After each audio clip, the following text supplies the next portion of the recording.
rabbil alamin wassalatu wassalamu ala asrofil anbiya'i wal mursalin wa ala alihi wa sahbihi ajma'in amma ba'du. Yang kami hormati guru kita Al-Alhamdulillah Ustaz Muqarrabin serta bapak-bapak semuanya. Pertama dan utama marilah kita mengucapkan puji syukur kehadirat Allah Subhanahu wa taala yang alhamdulillah atas ridho dan karunia nikmat Allah semata kita bisa melanjutkan kajian kita menjelang buka puasa subuh sholat tahun. Mudah-mudahan kita semua selalu dimudahkan di dalam menuntut ilmu serta dimudahkan di dalam pelaksanaannya. Amin ya rabbal alamin. Shalawat dan salam semoga kita tercurah kepada junjungan kita Nabi besar Muhammad sallallahu alaihi wasallam, kepada para sahabatnya, keluarganya, dan tentunya kita berharap kita mendapatkan sahabatnya di yaumul qiyamah. Amin ya rabbal alamin. Baiklah, mengawali pengajian kita pada sore hari ini, marilah kita buka dengan bacaan Al-Quran. Mudah-mudahan kita dimudahkan dan dilancarkan dalam pemahamannya. Ila rabbil Al-Fatihah. A'udzu billahi minasyaitonir rajim. Bismillahirrahmanirrahim. Alhamdulillahi rabbil alamin. Ar-Rahmanir Rahim. Maliki yaumiddin. Iyyaka na'budu wa iyyaka nasta'in. Ihdinas siratal mustaqim. Siratal ladzina an'amta 'alaihim ghairil maghdubi 'alaihim waladdallin. Amin. Sekali lagi kepada para jamaah yang masih ada di rumah, marilah kita segera ke mushola tahun. Dan selanjutnya waktu kami persilakan kepada Ustaz. Assalamualaikum warahmatullahi wabarakatuh. Waalaikumsalam warahmatullahi wabarakatuh. Bismillahirrahmanirrahim. Alhamdulillahi rabbil alamin. Wa bihi nasta'inu ala umuri dunya waddin. Wassalatu wassalamu ala asyrafil anbiya'i wal mursalin. Sayyidina wa habibina wa syafi'ina wa maulana Muhammadin wa ala alihi wa sahbihi ajma'in, amma ba'du. Baik, tadi dibuka oleh Bapak Ketua DKM. Sekarang kita ngaji. Ini puasa tanggal berapa sih udah? 11. Oh 11. Berarti masuk fase apa ini? Awalur rahmah wa awsatu maghfirah. Berarti fase maghfirah ya. Ya oke, maghfirah. Saya mencoba mencarikan judul atau bab yang kaitannya maghfirah. Bahwasanya Rasul kan bersabda dalam kaitannya bulan Ramadan, bahwasanya Ramadan ini kan awaluhu rahmah, kan gitu. Wa awsatuhu maghfirah wa akhiruhu itqum minan nar. Nah, berkenaan dengan maghfirah, coba kita kembali kepada firman Allah Subhanahu wa taala yang kaitannya a'udzubillahi minasyaitonir rajim. Wasari'u ila maghfiratin min rabbikum wa jannatin 'arduhas samawati wal ard u'iddat lil muttaqin. Nah, ini 103. Belum ketemu saya, lagi-lagi nyari ketemu. 103. Kok beda? U'iddat lil muttaqin alladzina yunfikuna fis sarra'i wadh-dharra'i wal kadhiminal ghaidha wal 'afina 'anil nas wallahu yuhibbul muhsinin. Nah, kan belum ketemu nih Pak Ustadz Samsuri. Wasari'u Ya kalau nggak ketemu ya ntar bahasan yang lain lah. Orang saya kok belum nggak mempersiapkan ya. Wasari'u dan bergegaslah kalian semua. Cuman kalau ini kaitannya tobat sih nggak apa-apa sih. Ila maghfiratin, pada ampunannya Allah. Mir rabbikum, dari Tuhan kalian semua, wa jannatin. Oh ada nih fadilati rojab tapi ini. Wa jannatin, dan surga. Arduhas samawati wal ard, yang mana surga tadi luasnya seluas as-samawatu, semua langit, wal ardu, dan bumi. Untuk siapa? Uiddat lil muttaqin. Itu semua Allah sediakan, Allah siapkan bagi orang-orang yang bertakwa. Nah, oleh karenanya dalam kaitannya mengisi Ramadan ini, alangkah indahnya kalau benar-benar kita isi Ramadan ini betul-betul dengan maghfirah, bukan malah menodai Ramadan dengan amalan-amalan yang tidak pantas.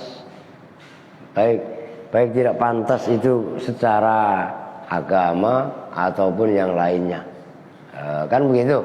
Jadi kita hiasi, kita sempurnakan, kita isi Ramadan ini ya memang dengan hal-hal yang positif. Lah, apa itu positifnya? Nah, di antaranya dengan cara yaitu mengisi buka bersama dengan ngaji seperti ini, ngariung, kan gitu. Jadi waktu yang ada sama kita nggak berlalu sia-sia.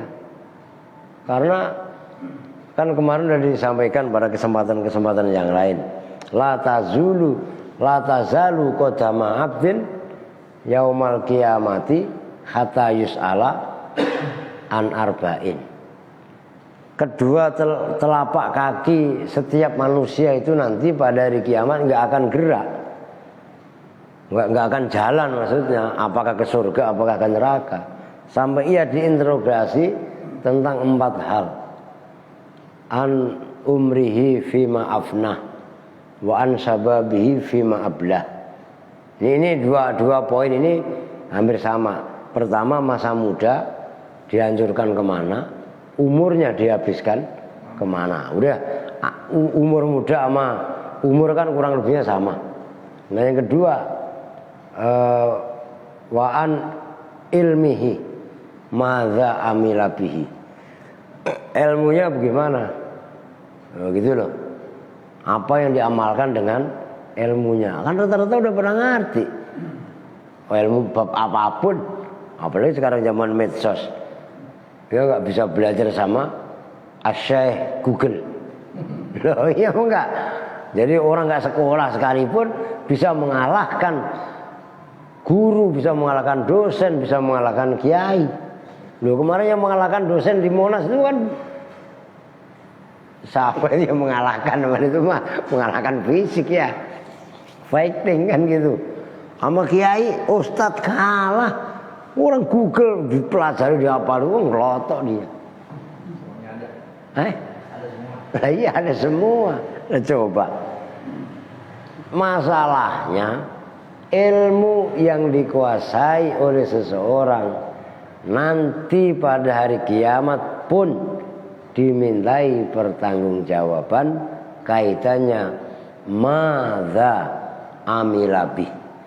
Apa yang ia lakukan, yang ia kerjakan kaitannya dengan ilmunya.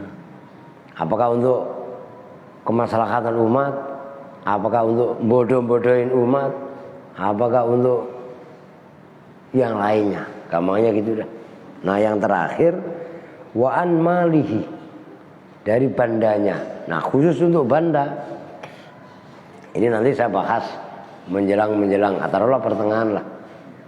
Kaitannya zakat ya, sedekah, enggak Pak Haji.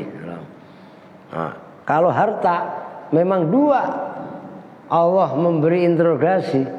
Pertama, min aina tasabah. Di mana sih neangan banda? Gawe nyolong korupsi di mana ditaros, ditanyakan oleh Allah, dari mana harta kamu tuh. Yang kedua, wa fima anfaqo, ente habiskan di mana? Umur masa muda, ilmu, ditanyanya cuma satu. Giliran harta dua, dari mana ke mana. Dari mananya ini halal apa enggak, gitu loh maksudnya. Halal apa haram. Nyari yang haram aja susah, kan begitu buangnya. Nah coba, ini menjadi masalah. Maka dua.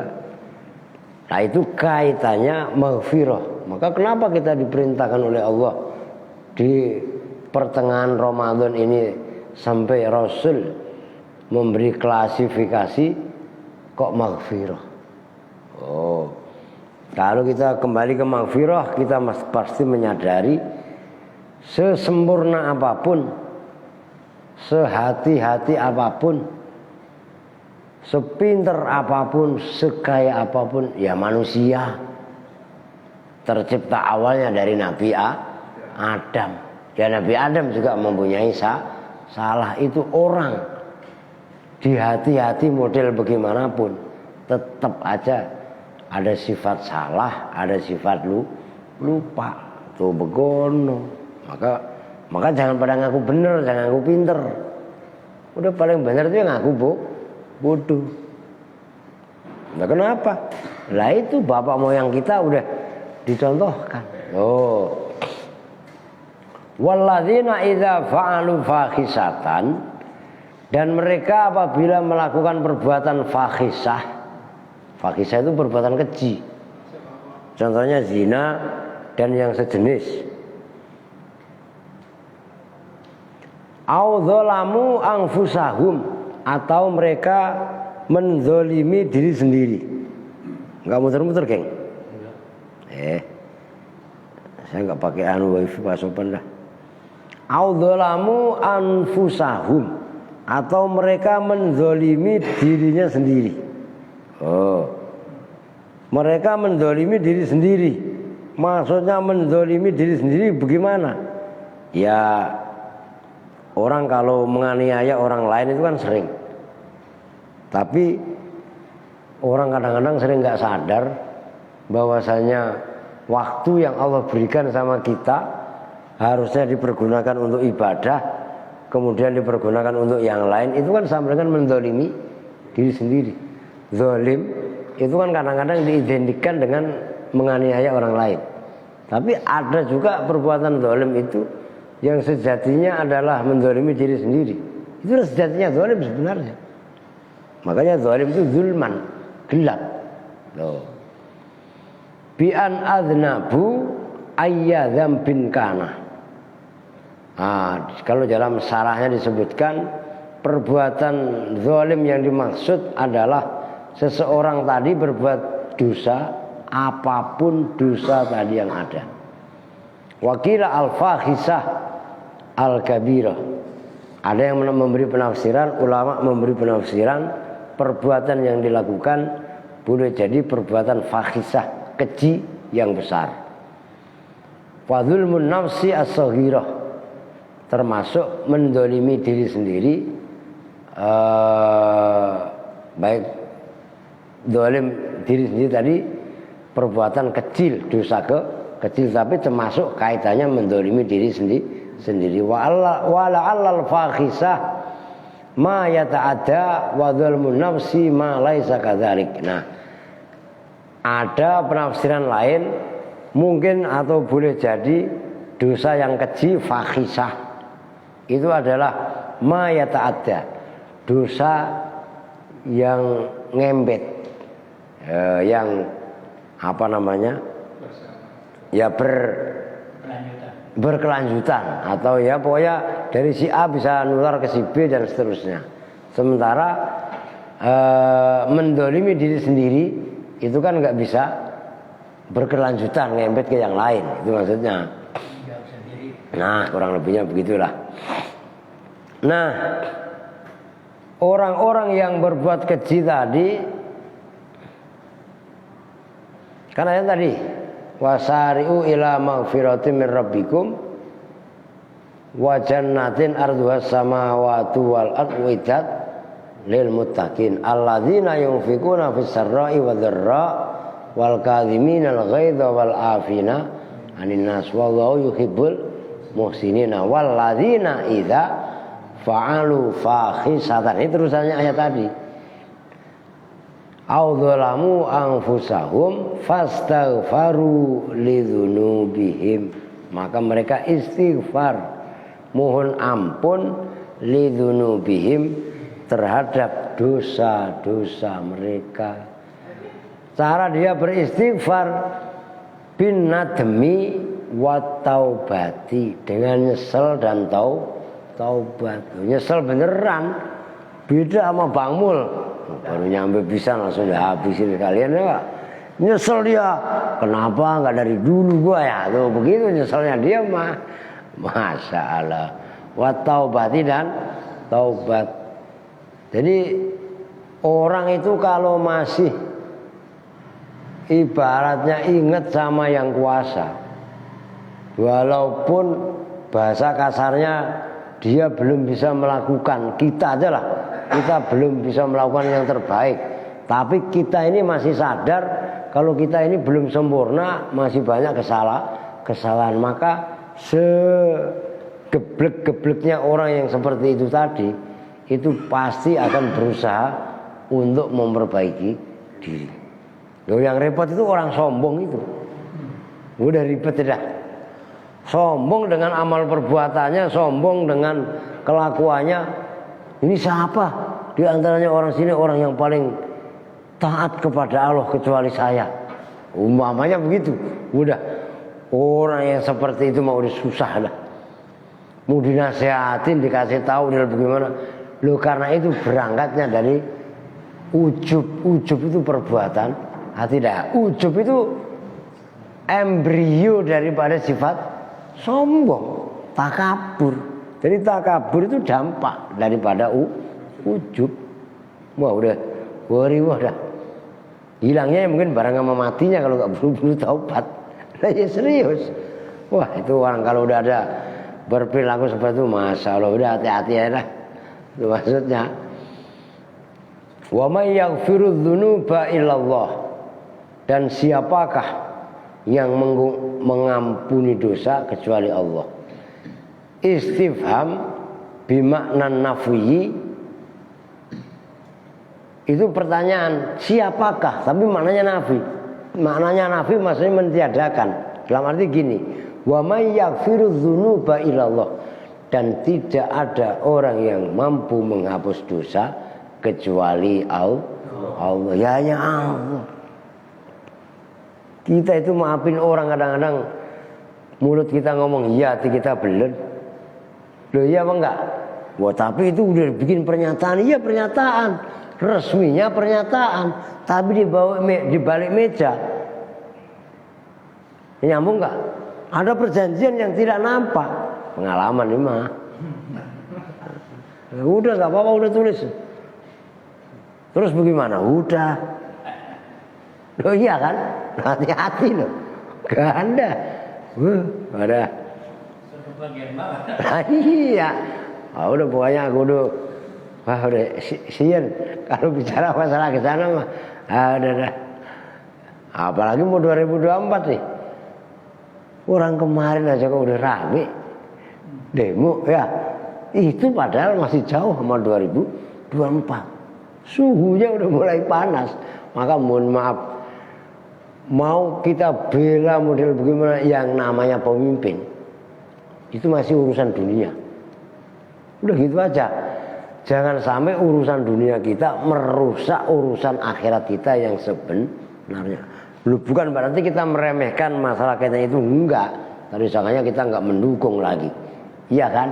Cuman tetap, itu jangan sampai kita terpancing itu, waduh, naudzubillah dah. Nah itu diantaranya. Wal maksud bihi wasfuhu bisa'atir rahmah wa umumil maghfirah wal hathu 'alal istighfar.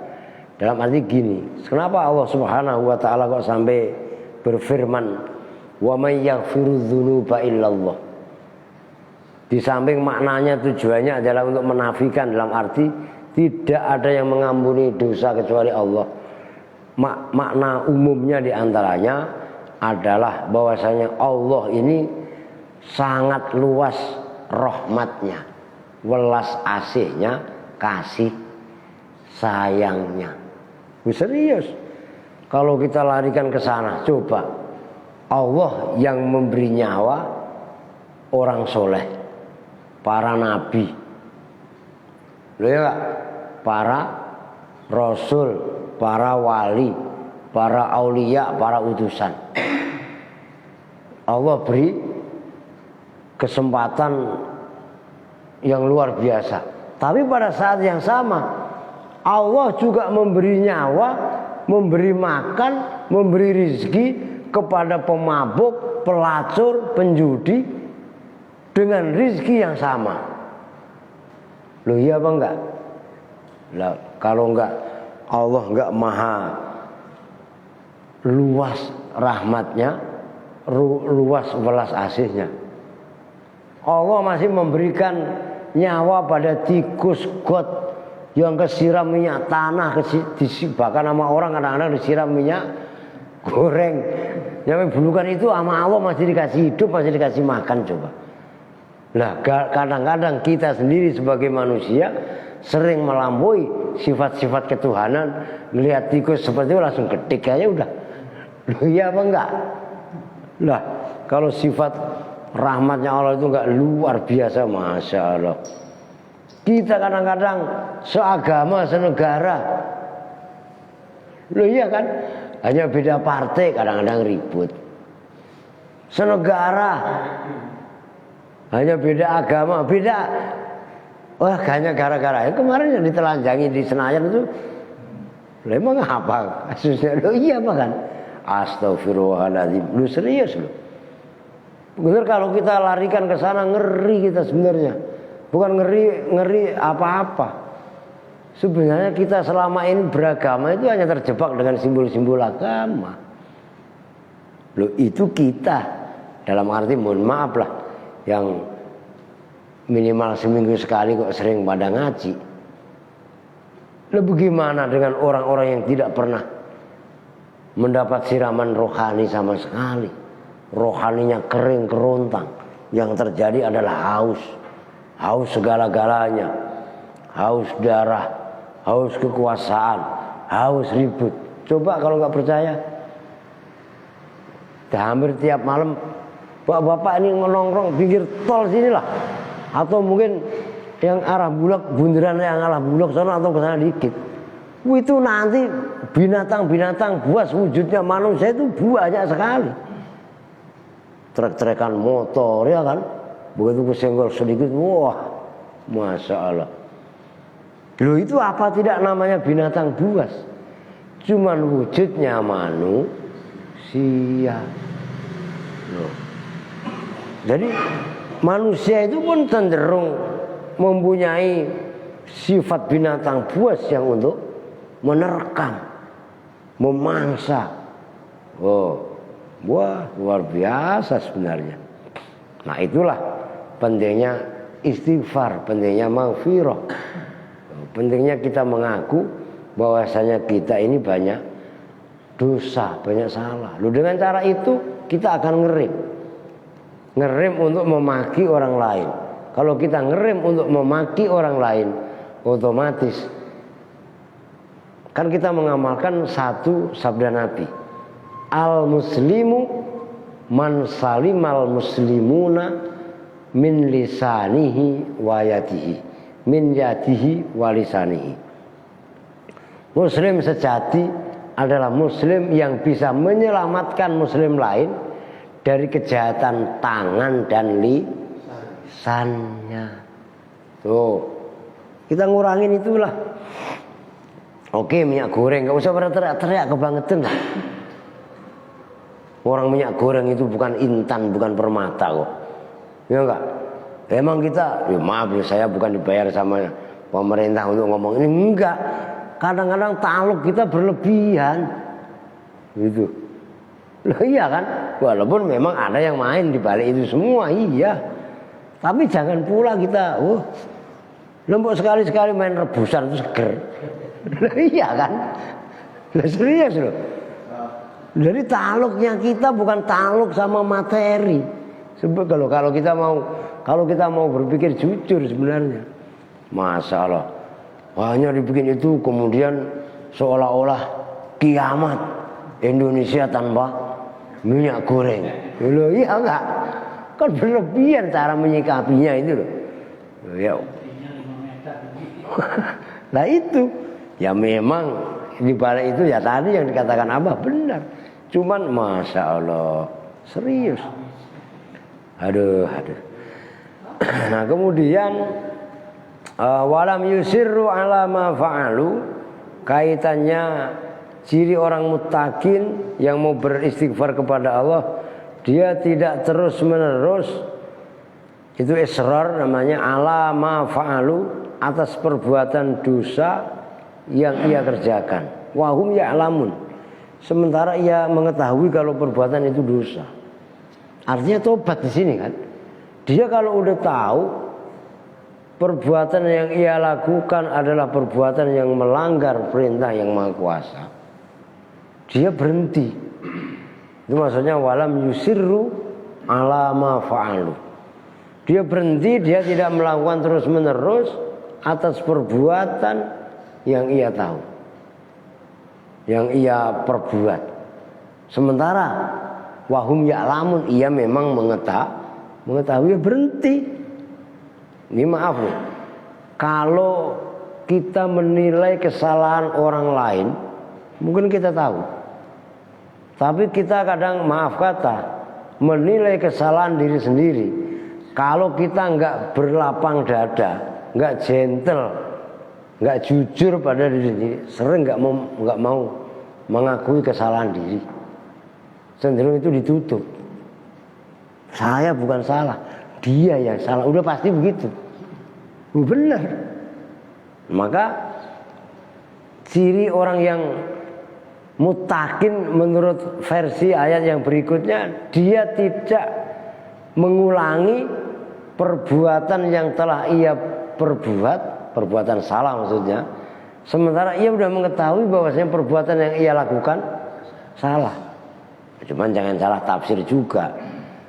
Orang kalau masih melakukan kesalahan yang sama berarti orang itu bodoh. Loh kenapa? Karena masih banyak kesalahan-kesalahan lain yang harus dicoba. Ini waduh salah tangkap aja. Ini nyambung apa susah nih? Masa orang mau terjebak pada kesalahan yang sama, sementara kesalahan-kesalahan yang lain kan masih banyak. Kan berarti salah paham kalau begini mah. Lah iya kan, masya Allah, bukan itu tujuannya gitu loh, maksudnya ya Allah. Ailam yusirru ala qubhi fi'lihim alimin, ulaika jazaohum maghfiratum mir rabbihim wa jannatin tajri min tahtihal anhar khalidina fiha wa ni'ma ajrul amilin. Itu adalah balasannya mereka berupa maghfiratum mir rabbihim, maghfirah dari Allah. Udahlah, orang itu mendapat ampunan, dapat maghfirah dari Allah, udah luar biasa. Dapat ridho Allah itu loh. Kan ini berkali-kali saya sampaikan dalam berbagai macam kesempatan. Dapat ridho dari RT aja kok udah luar biasa. Dapat ridho dari RW, dari kelurahan kok udah luar biasa. Apalagi dapat ridho dari Kapolsek, dari Polri, negara. Orang masuk penjara tuh enak apa enggak? Masuk penjara kagak enak. Tapi coba sampean tanya sama sipir, sama kalapas. Iya, orang-orang yang kerja di Kumham enak apa enggak? Enak. Tiap bulan gajian, duitnya gede enggak? Loh kenapa? Katanya di penjara kagak enak. Ya kalau yang narapidana. Tapi kalau yang jaga narapidana, loh apa hubungannya? Sipir, orang-orang yang jaga penjara itu kan orang yang mendapat ridho dari negara. Loh iya kan? Mendapat ridho dari negara aja dapat fasilitas. Kalau ketua kabak mobilnya kok udah bagus, Innova. Lah iya kan? Lah keren. Ini THR tunjangannya gede gajinya. Loh kenapa kok beda banget yang di dalam sel di penjara dengan yang menjaga penjara? Ya beda. Yang di dalam penjara masalah, nggak dapat ridho dari negara, maka di penjara. Yang jagain penjara berupa Pak Sipir, Kalapas, itu orang yang mendapat restu dari negara, digaji, dikasih fasilitas. Lah ini dapat maghfirah dari Allah, masya Allah.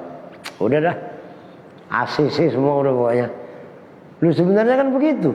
Cuman maghfirah dari Allah itu kadang-kadang nggak dibayar cash di sini. Sholat, ntar pahalanya masih di akhirat. Iya kan? Maka kadang-kadang orang kalau nggak berangkat dari nawa itu yang benar, itu kadang-kadang bisa klepek-klepek di tengah jalan. Loh. Wa jannatin tajri min tahtihal anhar khalidina fiha, termasuk upahnya, balasannya adalah jannat. Jannat itu kalau bahasa Indianya atau bahasa Urdu janet, kebun. Surga itu kan identik dengan kebun. Kalau kebun mungkin kurang keren kali, taman. Loh ya enggak? Kalau taman keren apa enggak? Loh, keren. Identik dengan tempat yang rapi, hijau, subur, ya kan?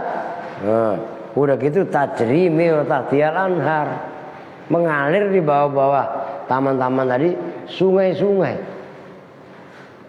Loh ini Al-Quran secara sosial budaya turunnya di Arab. Nah ini kalau kita mau udah bosen lihat air turun ya enggak? Tapi di Arab itu wilayah yang konon katanya aja 2 tahun sekali Pak Haji baru hujan. Lah kita lah cari semalam bisa hujan terus. Nah iya kan? Nah Al-Quran membicarakan surga, kebun yang di bawahnya mengalir air, kali-kali sungai-sungai yang mengalir air. Itu identik dengan kesuburan, keindahan, keserasian dan lain sebagainya. Lah karena di Arab memang jarang hujan tuh. Itu kaitannya sosial budaya ya, latar belakang. Kenapa bahasa Al-Quran sering mengatakan jannatin tajri min tahtihal anhar. Kemudian khalidina fiha wa ni'ma ajrul amilin. Orang-orang yang sudah pada masuk ke alam akhirat. Ya alam akhirat itu ya namanya sesuai dengan namanya akhirat, ya akhir. Udah gak ada alam lagi nanti. Makanya khalidina fiha, kekal. Loh, abadi.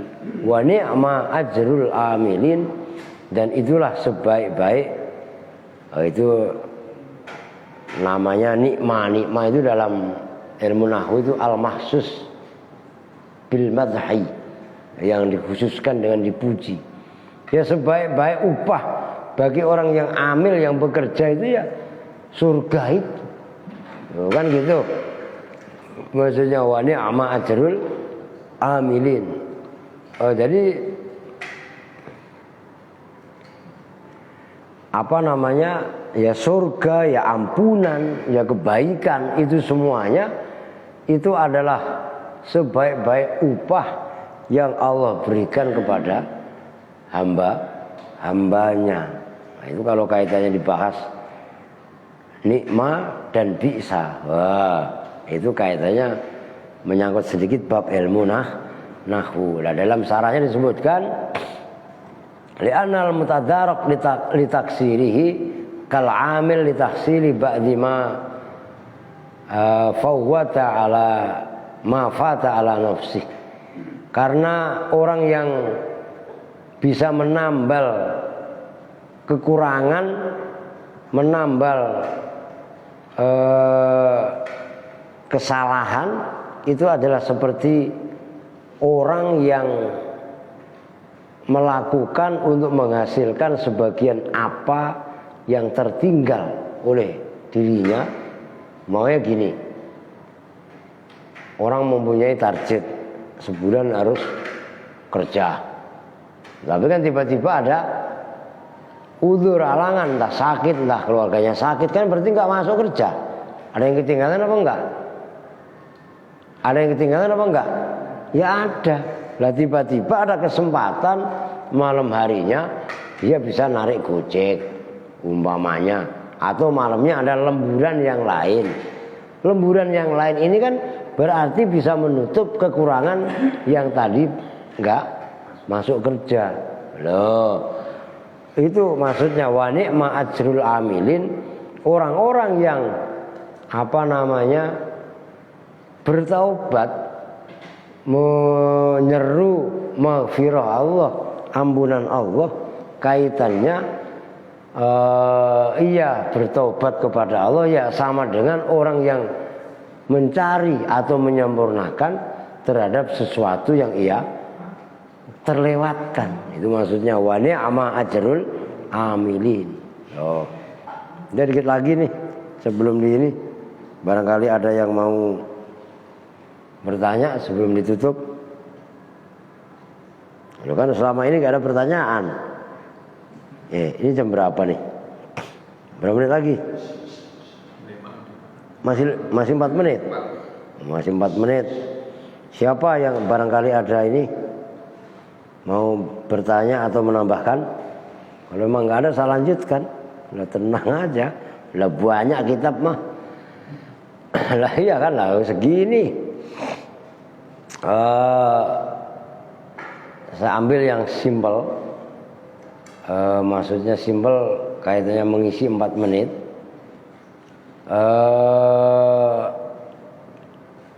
Wa an Ali bin Abi Thalib anin Nabi alaihi salatu wassalam annahu qala, dari Ali bin Abi Thalib dari Nabi, beliau berkata, maktubun haulal arsy, tertulis di sekitaran aras.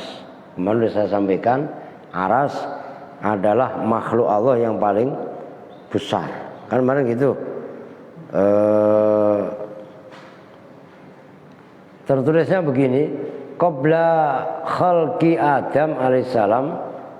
Tertulisnya bahkan 4.000 tahun sebelum penciptaan Adam.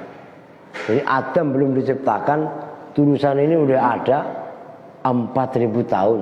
Loh kan gitu. Ini isinya, tulisannya begini, wa inni la ghaffarun liman taba wa amana wa amila sholihan. Bahwasannya saya adalah ghaffarun. Ini ghaffar, redaksinya pakai sigat mubalaghah. Biasanya kan ghafir, redaksi biasanya ghafir. Nah, digubah ke ghafur atau ghaffar, itu namanya sigat mubalaghah. Ini tercatat di dalam aras 4.000 tahun sebelum Allah menciptakan Nabi Adam. Wa inni la ghaffarun, sungguh saya ini adalah zat yang banyak mengampuni liman tab. Kalau ini liman tab, mantap. Liman bagi orang, taba yang taubat. Siapa man? Kalau dibatul kan mantaba kan mantap. Loh iya kan ya. Liman taba itu maksudnya saya akan mengampuni dosa-dosa orang. Bekeng, lah malah tidur dia lah. Hatinya molor kacau dah. Saya ini mengampuni, zat yang banyak mengampuni bagi orang-orang yang mau pertama mau bertobat, wa amana yang kedua mau beriman, dan yang ketiga wa amila sholihan mau beramal soleh. Kan keren. Itu 4.000, saya ulangi loh, 4.000 tahun sebelum Allah menciptakan Nabi Adam itu udah tertulis, ini laghaffarun, saya mengampuni orang taba yang mau bertobat, wa amana mau beriman, dan wa amila sholihan. Ya artinya apa? Ya memang Allah ini maha pengampun. Loh gitu loh. Walaupun satu sisi Allah maha menyiksa. Salah satu Asmaul Husna kan muntakim. Tapi enggak selamanya Allah menyiksa. Maka kita ngikutin asma Allah ini, asma Allah yang mana? Loh. Udah diedit. Ya udahlah, bismillahirrahmanirrahim. Allahumma laka sumtu wa bika amantu wa ala rizkika aftartu birahmatika ya arhamar rahimin wa ala minkum. Assalamualaikum warahmatullahi wabarakatuh.